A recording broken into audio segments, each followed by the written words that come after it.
Baik.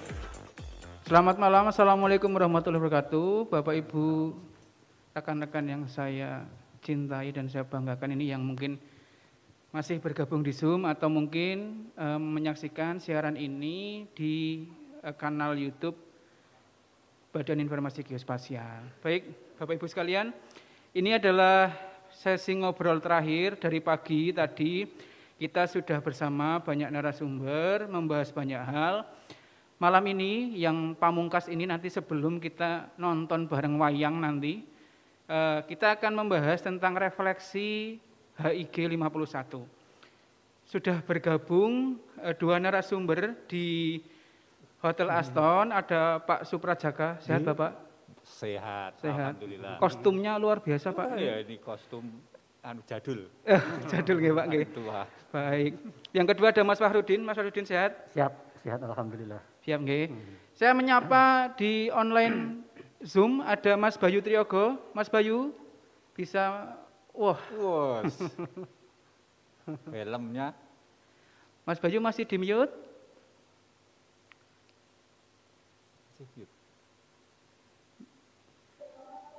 Assalamualaikum. Waalaikumsalam. Luar biasa. Mantap. Kayak di lapangan ini. Safety first Pak ini Pak. Baik, mantap ini. Saya sangat gembira ini tiga narasumber sudah bergabung dengan saya. Temanya sih berat-berat banget ini Pak. Wah, kita ingin refleksi gitu ya Pak ya. Tapi mungkin moderatornya berat juga ini. Iya, narasumbernya enggak berat, ringan. Baik. Mungkin saya awali nih, kalau mau ke Pak Joko dulu lah yang paling senior ini Pak Joko. Kita kan tidak terasa ya, mungkin buat saya tidak terasa Pak, karena saya baru 10 tahun kerja ini. Kalau Pak Joko mungkin sudah berpuluh-puluh tahun kerja gitu ya Pak ya. Saya tadi ada yang menarik dengan bahasanya Pak Anton ini. Jadi tentang Satya Lencana Karya Wisata gitu. Karena Pak Anton 10 tahun kuliah, pulang-pulang dapat Lencana gitu. Jadi enggak terasa 10 tahun kerjanya. Saya jadi penasaran, Pak Joko ini sudah berapa tahun kerja di BIG dan Bako Surtanal, dan mungkin kalau diminta merefleksi itu seperti apa Pak Joko? Monggo. Waduh, wah ini terima kasih Mas Farid nih yang selalu fresh ya. Karena lari, sepeda, kuliner dulu Pak. Oh kuliner, ternyata kulinernya itu yang bikin. Ya gini, ternyata jadi kelihatan paling tua dari narasumber yang ada ini ya. Makanya ya jadi 51 tahun itu saya kira umur yang sangat matang. Matang itu artinya ya sudah setengah abad lebih kan. Ya. Nah tentunya kalau sudah setengah abad ini mestinya bisa mengayomi. Oh gitu ya Pak ya. Kan gitu ya. Oke. Karena sebagai koordinator harus mengayomi. Oke. Mengayomi. Nah, juga kalau dari internal harus sudah bisa membimbing kan gitu ya. Ya. Dan memberikan arah. Nah yang paling penting juga kalau 50 tahun perjalanan itu tentu sudah bisa memilih yang baik. Ya. Nah, kalau 50 tahun kok masih kayak anak-anak, nah itu berarti salah kedaden gitu Mas. Jadi umurnya udah 51 itu pasti sudah kan bukan balita bawah 50 tahun kan gitu ya Pak. Di atas itu. Kira-kira gitu Mas harus sudah bisa memberikan arah. Tapi ini kalau sama Pak Joko ini usianya beda-beda tipis sampai beda-beda banyak ini Pak. Jadi ternyata saya ini juga sudah malah lebih ya dari kalau umurnya ini Badan Informasi Geospasial dan Bako Surtanal 51 tahun, saya sudah mau ke 56 kan. Oh gitu. Ya udah lebih tua saya toh. Berarti sudah berapa lama Pak bekerja di BIG ini Pak? Tahun 91 saya masuk. 91. Sudah hitung Mas berapa tahun itu? Oh banyak lah pokoknya Pak. 91 masuk ya, artinya kan sudah ya 91 sekarang sudah hampir 30 tahun lebih. Tapi saya menarik nih kostumnya Pak Joko nih Pak. Ini sudah sekian puluh tahun di Cibinong, Bogor yang sudah Sunda gitu, kostumnya masih Jawa sekali. Ini apakah memang ada kenangan tersendiri dengan rumah, sering pulang ke rumahkah ketika kerja atau seperti apa, gimana Pak Joko? Iya, saya sebenarnya kangen ini, kangen pakai ini karena sebenarnya kalau di rumah kan ya pasti nonton wayang dulu. Nonton wayang itu ya wiyogonya itu kalau nggak lurik Nah kalau seperti ini dalang biasanya ya. Oke. Terus belangkon. Belangkonnya nggak ketinggalan. Belangkon itu saya kira lebih kuat daripada helmnya Mas Bayu. Karena ini juga helm. Belangkon filosofinya lebih holistik iya, ya Pak ya lebih dari holistik. helm safety-nya Mas Bayu. Nanti saya tanyain ini Mas Bayu, tunggu giliran. Ya, jadi sebetulnya saya ya kangen karena udah 8 bulan nggak bisa Oh gitu, nggih. pulang ya. Artinya kan kondisi kayak begini ya, artinya situasi seperti ini ya. Ternyata ini ada wayangan ya, saya harus membridging bahwa sebetulnya nanti kita akan nonton. Selain nonton wayang juga mengobati kangen ya Pak ya. Ya, betul. Sambil nonton wayang. Oke. Saya ke Mas Fahrudin sekarang nih Mas Fahrudin. Jadi kalau Pak Joko tadi sudah puluhan tahun lah dari 91, Mas Fahrudin itu masuk kantor kapan? Kemudian kalau melihat ini Mas, berarti kan Mas Fahrudin saya saja yang masuk tahun 2010 merasakan Baqosurtanal Tunnel dan BIG lah walaupun cuma sedikit-sedikit gitu. Kalau Mas Fahrudin sudah berapa lama Mas? Ya, makasih Mas Farid, Pak Supra. Saya masuk di tahun 2006 ya. 2006. Dulu berat saya itu 54 kilo Mas. Oh gitu? Sekarang 70. Wow, Jadi luar biasa. Ini harus tepuk tangan apa harus kita berdoa bersama nih? Jadi saya pikir saya itu kurus dari dulu, ternyata setelah masuk BIG selama kurang lebih 14 tahun ada penambahan berat ini dari 54. Ini mungkin harus ditelisik Mas. Iya. Pertambahannya ketika sudah mulai sering rapat di hotel atau ketika survei? Kelihatannya dari hotel ke hotel sama Dari hotel ke hotel ya? survei juga karena termasuk di hotel di rapat di kantor itu kadang-kadang pagi minum kopi, kemudian ada snack pagi, lalu makan siang. Kadang-kadang yang siang ada rapat lagi, ada lagi. Suka nggak suka harus dimakan gitu Mas. Ya, kalau Mas Fahrudin melihat tadi Mas transformasi Baqosurtanal menjadi BIG seperti apa Mas? Yang Mas Fahrudin alami lah selama dari tahun 96 itu. Ya Mas, saya merasakan ada perubahan mendasar terutama dari sisi regulasi ya. Di tahun 2000 sampai 2010 itu kita berusaha di IDSN itu baru mencapai belum puncak. Jadi masih ada Perpres IDSN dan sebagainya. Baru setelah ada regulasi Undang-Undang IG, simbol jaringan, kelembagaan, standar itu sudah mulai agak melejit gitu. Mulai melejit ya. Oh, bahasanya sudah melejit ini. Iya. Kalau melejit itu tidak gini Mas, tapi langsung bungus gitu ya. Karena di tahun 2000 dan sebelumnya itu barangkali ya Pak, dasar sama tematik yang mungkin lebih Gitu, jadi masa-masa transisi yang alhamdulillah sudah saya alami juga. Oke, luar biasa ini. Saya sekarang mau menyapa Mas Bayu yang seperti mau survei padahal tidak survei. Halo Mas Bayu. Oh, kok mute? Nggih.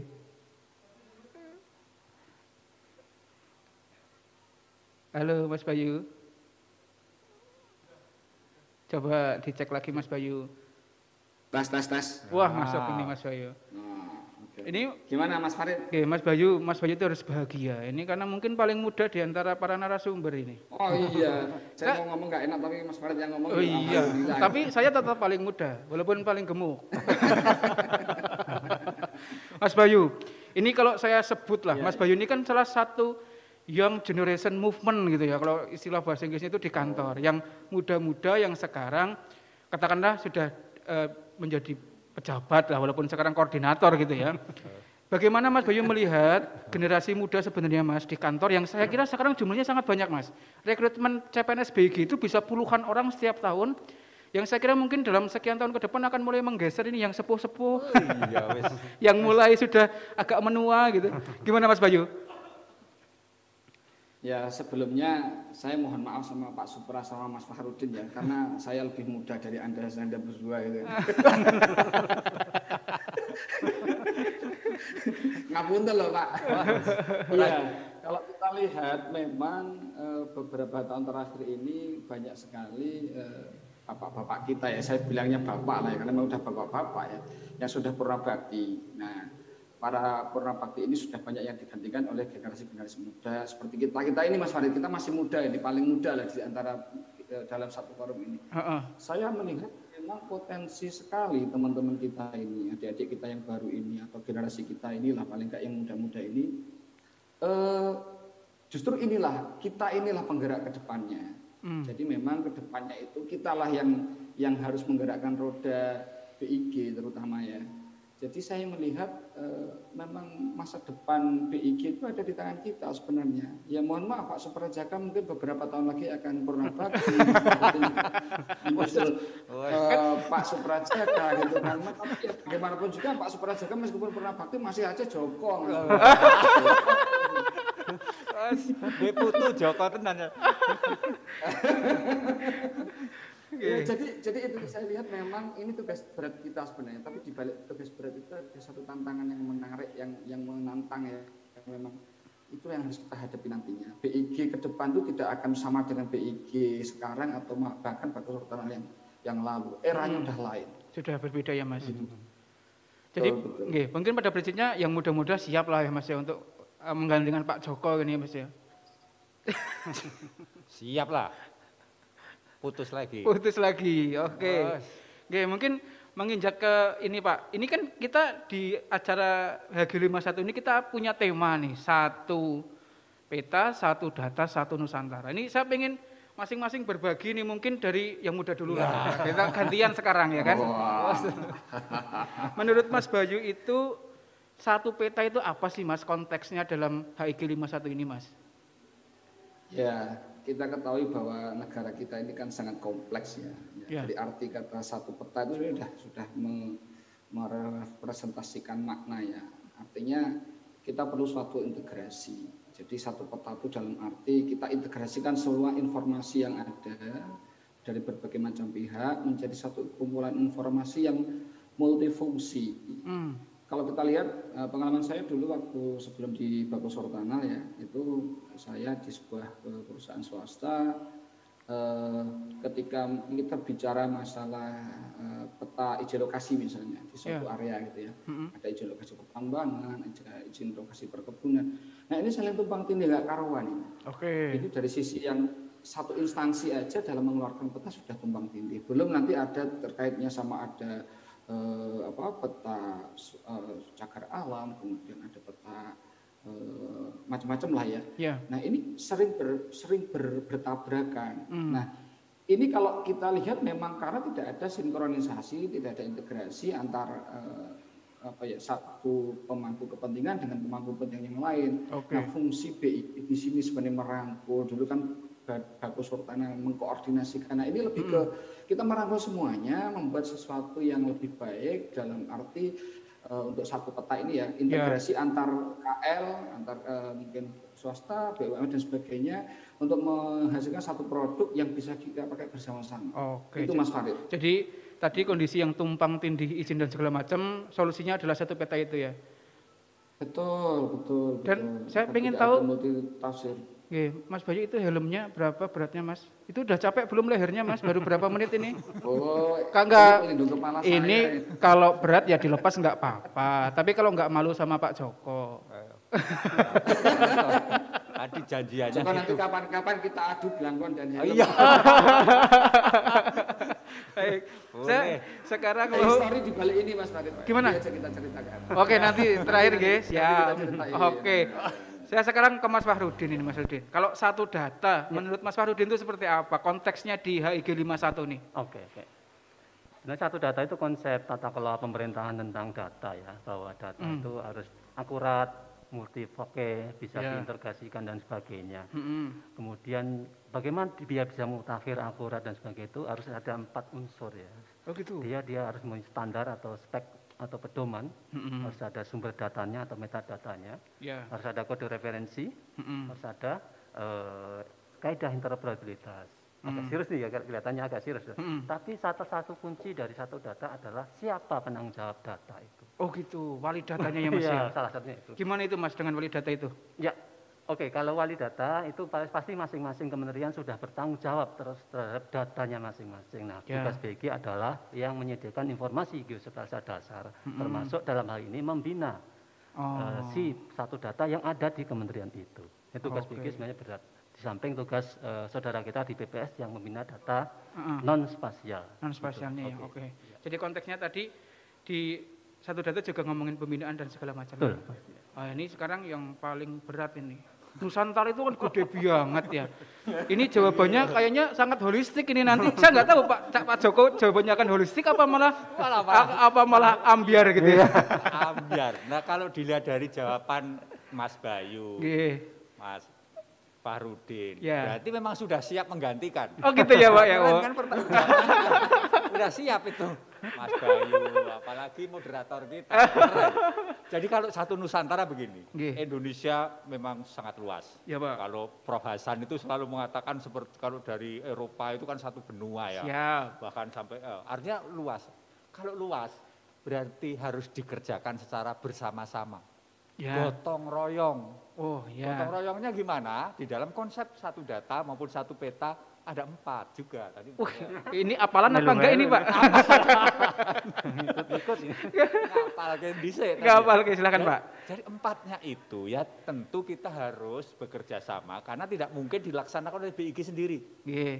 Harus dengan kementerian dan lembaga. Artinya harus ada government tapi juga didukung akademisi. Nah, akademisi dulu, bisnis pasti nanti harus industri, terus kementerian lembaga, government, dan tentunya community, masyarakat luas. Tentu masyarakat yang partisipatif dengan yang sesuai dengan peraturan yang berlaku. Nah, kalau itu dikerjakan bersama-sama, gotong royong, kalau istilahnya kita gugur gunung, Mas. Gugur gunung, gugur gunung sebanyak berat itu.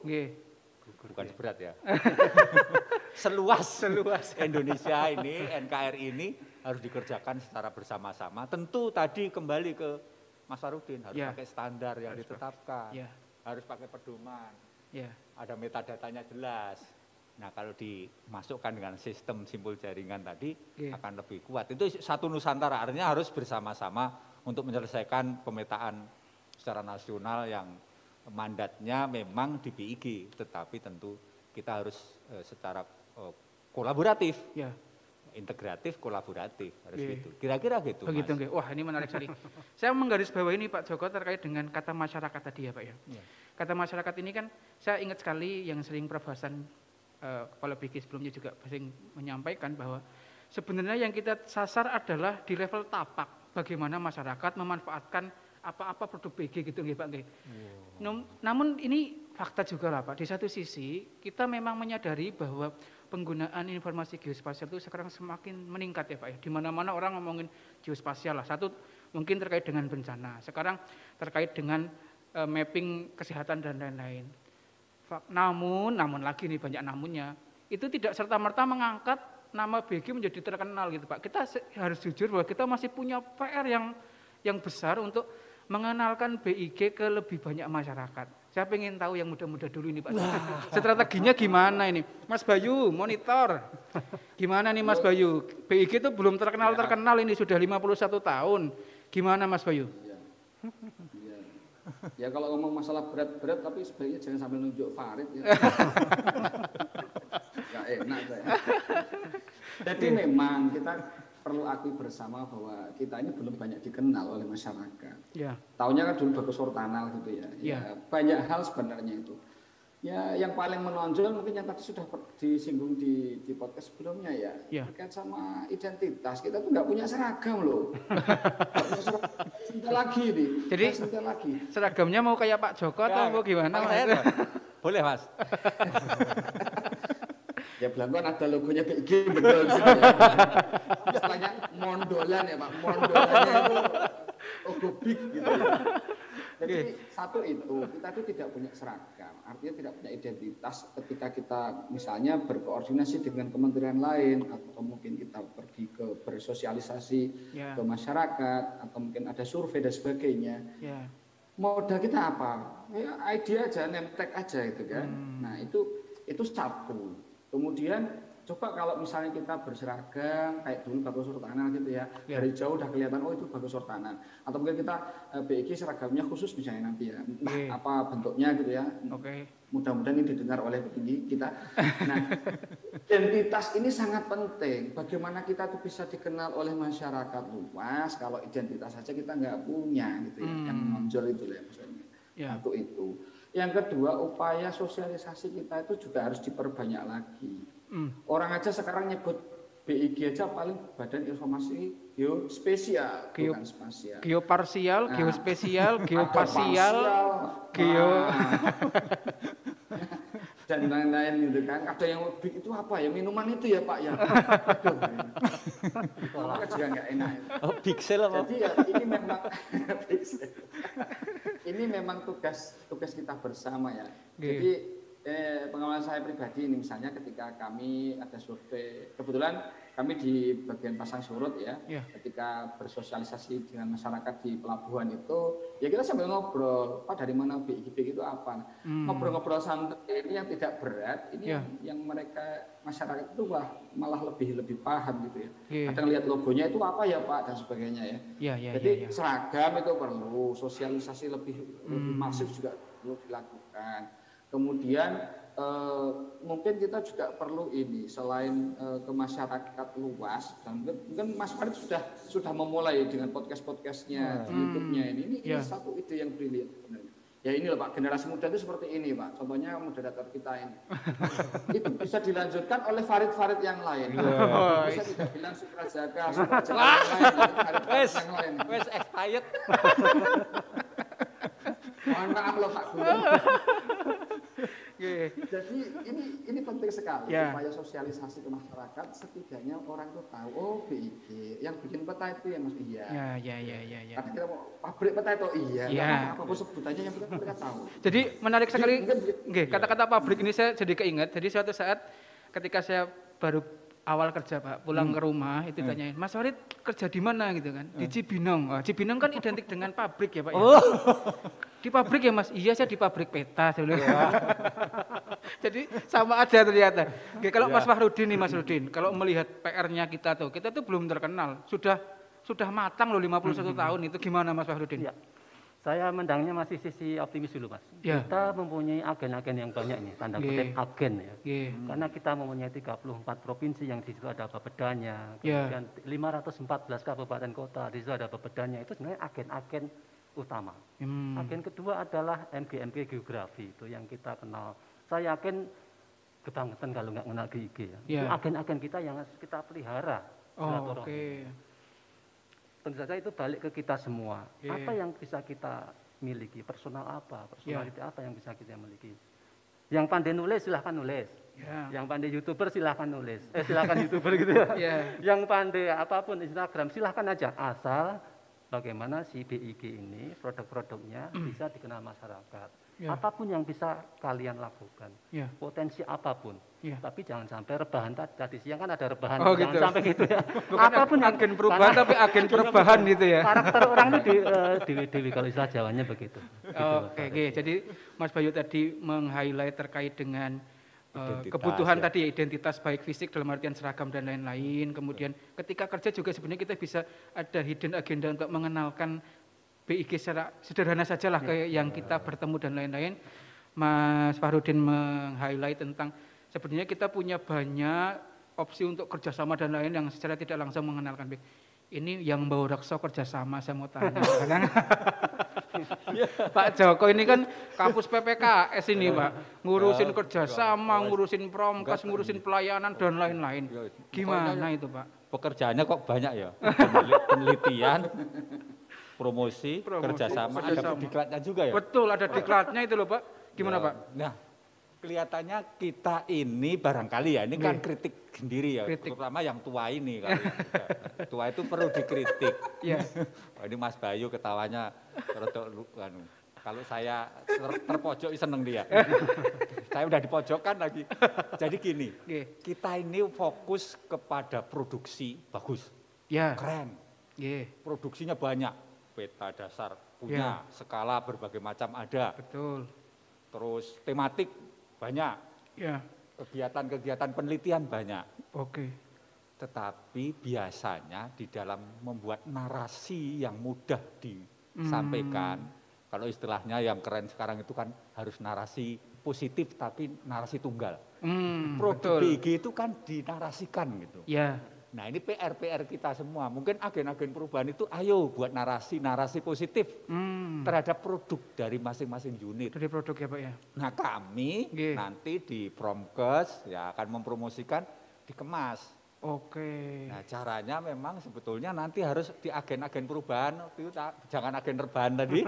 Yuk kita bangkit untuk membuat, tadi saya setuju, Farid junior yang dilengkapi sama si, iya toh.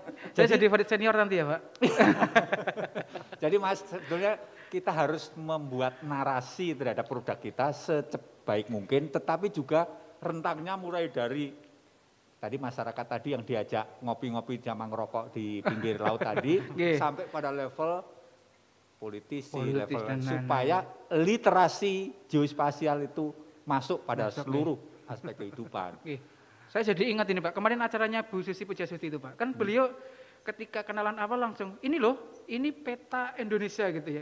Gimana ini petanya? Saya mau beli. Maksudnya begitu orang sebenarnya kalau kita bisa mengekspos produk-produk kita, apapun itulah saya yakin, asal cara jualannya bagus, baik dan menarik, orang juga akan tertarik. Itu yang mungkin nanti jadi PR Pak. Saya baru agen jualan boleh Pak? Boleh. Malah saya promo sendiri nih. Enggak apa-apa, langsung saya minta untuk dicatat ini tim Promkes karena sudah menawarkan diri nanti akan siap ya. Nah, ini ada Mas Tommy juga. Wah ini Mas Tommy partner saya. Oke, mungkin melanjut. Selesai acara keluar SK ini. Pokoknya udah dibidik pokoknya. Saya mungkin melanjutkan tadi Pak. Kan tentu 51 tahun ini kalau di angka 51 tahunnya tadilah kita sudah matang sudah apa. Tapi tadi bahasan-bahasan terutama ketika talk show dengan 4 kapus itu Pak, ternyata ngomongin penyediaan peta skala besar saja sebegitu rumitnya. Ngomongin SDM, ngomongin teknologi, ngomongin Indonesia yang luas, ngomongin yang sudah berapa puluh luas Jakarta setahun aja masih nggak ada apa-apanya karena kita jutaan kilometer ini. Saya malah jadi curiga nih Pak, sebenarnya PR kita masih banyak banget ini Pak.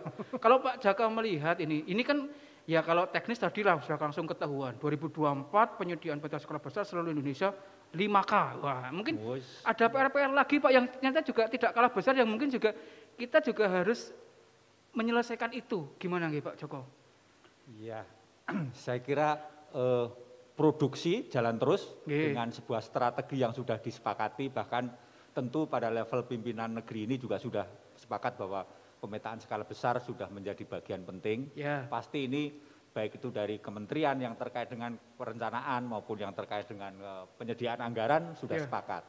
Mungkin di DPR juga sudah sepakat. Artinya sudah sangat dukungan positif.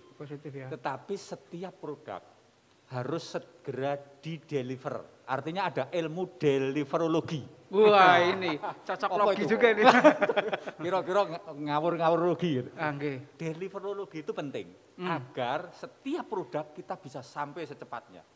Jadi pada saat produksi tetap segera diproses supaya dihilirisasi. Wah ini kelihatan pinternya nih kalau ngomong gitu. Biar nggak disemprot sama Mas Bayu. Oke siap, lanjut Pak, lanjut. Nah kalau sudah bisa dihilirkan, itu akan dimanfaatkan oleh semua unit teknis yang terkait dengan pemanfaatan informasi geospasial. Karena sektor pengguna itu harus digarap. Jadi memang betul ini penting, tetapi sektor pengguna harus disiapkan karena di sana ranahnya sangat luas dan itu disiapkan. Apa yang perlu disiapkan? Aplikasi-aplikasi terkait dengan penggunaan. Kita disiapkan. Karena kalau BIG harus tampil selain produksi, kita harus siapkan wali aplikasinya. Kalau wali data tadi. Oh ini. Kalau boleh. Ini out of the box luar biasa. Ini saya baru dengar itu wali aplikasi Pak. Ini bisa jadi postingan di Instagram nanti Pak. Silakan Pak. Ya kira-kira itu. Jadi sebetulnya PR-nya masih banyak. Memang juga tentu nanti SDM juga harus disiapkan, pasti tadi sudah digarap. Bagaimana skenarionya tentu kita harus kerja bersama. Dan tentunya universitas harus diperluas karena sebetulnya sekarang ini kan kalau kerjasamanya tentu universitas di Indonesia siap untuk ikut membantu dalam proses penyelenggaraan IG yang tadi tidak hanya berat, tetapi luas. Menarik sekali nggih Pak Joko. Jadi ternyata memang tadi ya PR-PR itu masih banyak, tapi di satu sisi kita optimis karena tadi ternyata satu antusiasme masyarakat, akademisi, orang-orang penting di negeri sudah pada melek geospasial ya Pak. Jadi tahu pentingnya geospasial dan sekarang ya memang kita harus sadari juga ya waktu ke waktu BIG semakin terangkat lah dengan sisi data dan informasi geospasial itu. Nah, saya menggarisbawahi ini mungkin nanti PR ke kita semua. Ternyata produksi saja tidak cukup, tapi bagaimana akses dan aplikasi itu yang memudahkan orang untuk mengakses gitu nggih Pak nggih. Ya, kita tahu bahwa ada mungkin kita sudah sering dengar lah ada peta kita, ada Geoportal, ada banyak aplikasi di HP dan lain-lain. Harapannya tentu akan semakin berkembang ke depannya nggih Pak Joko nggih. Seperti itu ya. Betul banget Mas Farid. Luar biasa. Sudah cocok jadi moderator kalau kayak gini Pak. Tolong bayarannya dinaikkan. Oke, saya mungkin mau inilah Pak, kita ngomongin kerjaan memang enggak akan ada habisnya ini Pak. Kita pengen nostalgia aja lah sekarang ini. Saya menarik ini. Kalau saya Mas Farid apa? Saya kan masuk PPB. Saya masuk PPBB tahun 2010, saya ingat sekali tugas pertama saya itu langsung ke Merauke, Pak. Jadi bayangin ini mahasiswa yang mohon maaf belum pernah naik pesawat, langsung masuk kerja langsung ke Merauke yang pesawatnya jam 12 malam sampainya pagi. Langsung ke Merauke itu benar-benar satu pengalaman yang wah tidak tergantikan, milestone kalau orang bilang gitu gitu. Saya tertarik ini berbagi cerita nanti lagi-lagi dari yang muda dulu lah. Ini yang muda jauh soalnya udah pakai helm lama ini, Mas Bayu. Ini pakai helm ini ada kenangan apa sih dengan helm-helm itu? Iya, ada dua hal sebenarnya. Yang pertama memang ada sisi historis. Saya dulu pernah ketika survei di daerah Bengkunat namanya. Di mana itu Mas? Saya itu Lampung agak ke sana ya, ke arah Bengkulu ya. Oh iya. Arah Bengkulu ya. Nah itu ada satu stasiun pasut di situ, tapi dia tidak ada di dermaga, tapi dia satu trestle Delfin sendiri. Jadi kalau kita mau ke sana itu kita harus naik perahu ke tengah laut. Dari perahu itu kita baru naik manjat begitu ya, pakai seutas tali tambang gitu. Waktu itu saya sama Pak Amir ya, Pak Amir duluan, kemudian saya belakangan. Nah pas saya itu ketika pas di tengah-tengah, talinya putus. Berapa meter Mas? Pada saat putus. Iya, nggak tinggi sih 3 atau 4 meter dari permukaan air. Iya. Nah, ketika tali putus itu saya jatuh. Nah, saya pas itu pakai helm. Nah, pas jatuh itu di bawah itu ada runtuhan dermaga yang sudah jadi batu-batu tajam gitu. Nah, itu kena helm saya, cerak kayak gitu ya. Ya. Mungkin kalau saya nggak pakai helm, mungkin kita nggak bisa ngobrol sekarang. Itu satu. Yang kedua, saya tuh pengen ya sekali mensosialisasikan ke teman-teman. Ketika kita itu survei di lapangan, pakailah APD gitu loh. Ini bukan penting ini ya Mas ya. Bukan hanya ini sangat penting. Saya lihat teman-teman tidak ada yang pakai APD, malah ada yang cuma pakai sandal jepit atau sandal sebut nama Mas. Apa ya? Sandal jepit begitu. Kita ini BIG loh, BIG surveyor profesional. Kalau ke lapangan ya dia profesional gitu loh, dan tampil seperti orang profesional. Jadi harus ada APD, kemudian terlepas dari ini ya, terlepas dari memang itu fungsi utamanya untuk melindungi kita. Terutama kalau kami di pelabuhan itu kan yang area yang sangat ramai ya. Makanya ini selalu saya bawa kemana-mana, saya pakai ketika gitu. Tidur juga. Ini kata Pak Joko, tidur pakai helm juga. Saya di pesawat pakai ini juga. Luar biasa. Ya maksudnya daripada saya tenteng-tenteng udah saya pakai saja kan nggak mungkin saya masukin. Jadi saya juga mengkampanyekan ke teman-teman bahwa ketika kita di lapangan pakailah satu identitas ini dulu BIG-nya kan. Kedua APD ini perlu untuk kita. APD itu tidak hanya sekedar melindungi kita, tapi juga memberi informasi ke orang lain bahwa ini ada aktivitas kerja. Misalnya pakai rompi itu ya, yang ada spotlightnya itu ketika kita di lapangan ambil titik itu kan rawan ya. Nah itu harus kita antisipasi seperti itu dan harus kita seragamkan. Mantap ini. Pakai kaos oblong, sandal jepit, ketemu masyarakat kan nggak enak itu BIG. Itu nyindir saya bagaimana? Kata cekak pakai sandal jepit, kaos oblong, pakai gembol es teh itu. Nganggo plastik. Oke, makasih Mas Bayu, ini menarik sekali ini. Jadi pengingat mungkin tidak hanya buat kita yang dalam artian orang BG, mungkin masyarakat umum yang menonton ini juga tadi pentingnya menjadi profesional, pentingnya penggunaan alat keselamatan diri ketika terutama dengan resiko-resiko tinggi. Kita tidak bisa memprediksi kapan celaka itu datang, tapi kalau orang bilang kita nggak tahu hujan itu kapan, tapi kita harus selalu sedia payung katanya kayak gitu. Saya ke Mas Fahrudin sekarang. Mas Fahrudin boleh cerita satu pengalaman survei yang mungkin lucu, yang seru gimana Mas? Satu saja. 2 boleh. Oh, kalau 3 juga nggak apa-apa. Waktunya nggak cukup. Oke, silakan Mas. Satu aja itu kira-kira yang saya persis sama Mas Khalid. Pertama kali saya di 14 tahun itu kebetulan saya mengambil waktu di Atlas. Survei pertama kali heboh sekali. Karena ditegaskan ke Intata, Kakarutan, Karakelong, Salibabu, Tahuna, Biauta, Bulandang. Pertama kali. Itu ya. Pertama kali.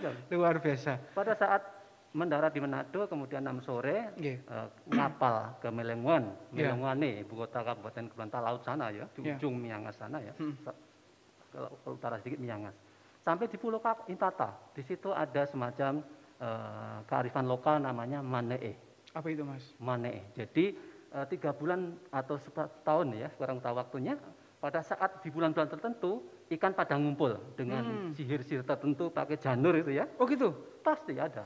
Kemudian ternyata itu kearifan lokal, ikannya banyak itu. Pada saat itu saya gabung dengan Pak Gubernur Sarudanjang sama Pak Bupati Eli Lasut ini. Mungkin Pak mendengar ini, selamat. Saya masih ingat tahun 2006 itu. Itu alhamdulillah menjadi Atlas pulau-pulau kecil terluar di tahun 2007. Pada saat pulang dari Melongane ke mampir Tahuna ke Tabulanggang, bawaannya pisang goreng Mas. Pisang goreng. Malam-malam pisang gorengnya dimakan tikus Mas. Dia nggak puas mengkrikitin sepatu saya juga. Oh gitu, wah. Dia mungkin penasaran Mas, belum pernah lihat sepatu bagus gitu ya. Wah ini sepatu kayak apa tuh rasanya? Rasanya itu Mas. Menarik sekali Mas Udin. Ya. Jadi memang kita kadang yang pertama, yang paling itu agak susah dilupakan ya Mas. Ini ke yang senior ini sekarang. Ini sudah puluhan tahun ini. Jangan-jangan banyak kenangan ini. Gimana? Pak katanya di mana alat berdiri di situ cinta bersemi. Pak Joko mungkin ada kenangan ini. Enggak Pak Joko. Yang itu di hidden saja ya. Oh di hidden ya. Jadi gini Mas, pernah tahun 2004 kalau nggak salah. Kami waktu itu diminta survei ke Pulau Wetar. Pulau Wetar. Itu perbatasan pada saat Timor Leste pisah waktu itu. Iya. Itu masih dalam kondisi yang tidak nyaman survei di wilayah itu. Dan survei ikut perbatasan. Nah, dari Alor kami naik kapal. Kapal dari ternyata harus mutar dari Teluk Alor itu mutar dulu, baru. Dan perhitungan kita sudah sewa kapal itu dengan 2 mesin. Tapi setelah keluar dari Teluk Alor itu mesin 1 mati. Nah, entek waktunya Pak. Enggak, silakan Pak, lanjut Pak. Pak Joko waktunya unlimited. Oh iya. Silakan Pak. Nah, ketika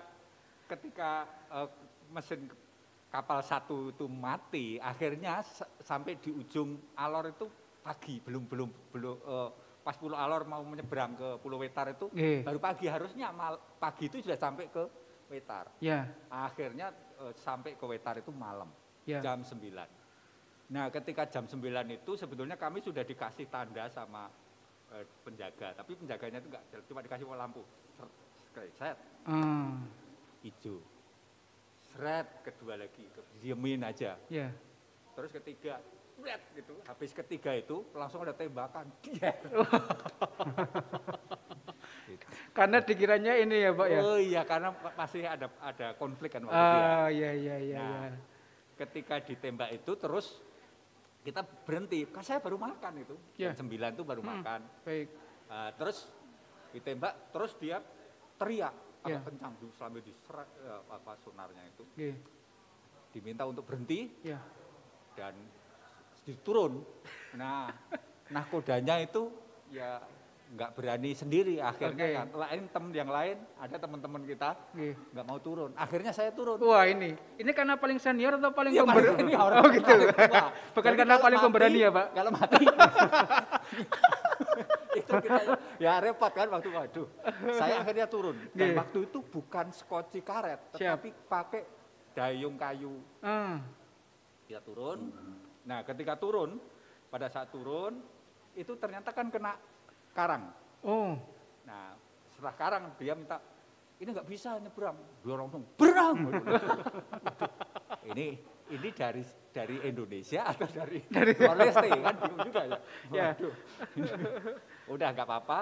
Nah, ketika saya loncat ke situ, nah saya kan makannya pakai belangkon tuh gini, ada ceritanya Mas. Gimana Pak? Nah, ceritanya waktu itu saya kan pada saat mau ke sana berenang bawa perahu yang kecil itu dijemput yang jemput itu anak-anak. Oh gitu. Loh, ini tadi yang teriak siapa kok ini anak-anak kecil, dia bawa perahu kecil karena kan harus nyebrang karang itu. Saya harus nyebrang terus si anak itu tadi jemput. Bapak diminta ke depan kok. Nah, dia ndayung, pinter dia anak itu ndayung. Nah, saya kan pakai sarung. Waktu kan udah malam karena sudah sarungan kan. Sarung saya ubel-ubel ke gini. Akhirnya saya ikut jadung gini. Jadi kalau ketembak jadi ke tangan saya. Itu strategi juga ya Pak ya ternyata ya. Jadi sampai pinggir itu ternyata ada berapa? 17 orang pakai senjata lengkap itu. Siap. Udah siap. Nah, ketika saat itu dibilang, Bapak gimana? Nah, saya tunjukkan bahwa kita punya surat. Ternyata ada tulisannya Baku Surtanal waktu itu. Nah, ketika surat di Baku Surtanal itu ternyata juga sakti kan gitu. Karena kita ini langsung dibawa ke komandan. Nah, kan waktu itu saya dengan si nahkoda kan. Nah, terus kita kan bawa HT ya. Nah, ketika diturunkan ternyata tadi semua pasukan lengkap. Dan saat itulah saya minta salah satu yang agak sedikit cair itu saya turunkan bidadari surveyor kita. Oh gitu, siapa itu Pak? Mbak Mone. Wah, bidadari turun dari kapal. Wah, semua langsung. Saya turunkan. Oh gitu. Wah, langsung pada saat saya masuk ke situ didiamkan saja, minum saja enggak. Tapi ketika saya turunkan bidadari lengkap, dijemput pasukan. Ambiar semua Pak ya? Ya. Semuanya ambiar ya Pak ya? Ambiar. Udah, habis itu sampai malam berikutnya kita motong kambing rame-rame. Oh gitu. Tapi syaratnya harus joget sampai malam. Kira-kira itu. Ya, waktu itu cukup. Ya itu bagian dari cukup menarik waktu itu. Perbatasan. Ini kalau saya udah nggak bisa membayangin itu. Saya membayanginnya bidadarinya aja bisa. Kalau zaman dulu Pak, zaman dulu kan kita sering itu aja, bukan zaman dulu, sekarang juga surveinya itu lama-lama gitu ya Pak ya. Saya mungkin pengen tanya Mas Bayu, sedikit saja Mas Bayu, paling lama survei itu berapa hari atau berapa bulan Mas Bayu? Kalau saya cuma 25 hari. 25 hari? Sampai 3 bulan, 4 bulan. Oh, mantap. Kalau Mas Farudin paling lama berapa hari Mas? 3 minggu. 3 minggu ya? 3 minggu aja udah 21 hari. Pak Joko ini kayaknya berbulan-bulan ini Mas. Gimana Pak Joko paling lama tuh dulu jadi surveyor tuh berapa hari Pak? Saya surveyor pertama kali masuk di Badan Informasi Geospasial itu 3 bulan saya taruh di Bengkulu Selatan. Ngapain itu Pak? Itu ceritanya ada. Oh ada.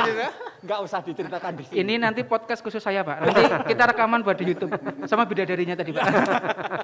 Jadi di sana itu bisa itu ya. 3 bulan. 3 bulan ya Pak. Wow itu udah macam-macam lah acaranya. Oke. Ini kalau dilanjutin kayaknya ngalahin wayangnya nanti Pak. Dalangnya sudah ada. Dalangnya sudah ada. Karisma itu. Oke, baik. Mungkin kita harus cukupkan sekian, tapi saya kira ini bincang-bincang yang penuh tawa, tapi juga nostalgia, tapi juga bisa ngomongin BIG ke depan mau gimana, ini luar biasa. Ini saya berterima kasih ke Mas Bayu, Mas Farudin, Pak Suprajoko. Kita beri tepuk tangan yang meriah untuk para narasumber yang hadir malam ini. Terima kasih Bapak Ibu yang sudah menyimak di Zoom dan YouTube. Jangan lupa setelah ini kita tetap akan memberikan tayangan yang paling jos, yaitu wayangan sampai malam. Terima kasih, saya mohon maaf jika ada kesalahan. Saya kembalikan ke MC. Wassalamualaikum warahmatullahi wabarakatuh. Waalaikumsalam warahmatullahi wabarakatuh.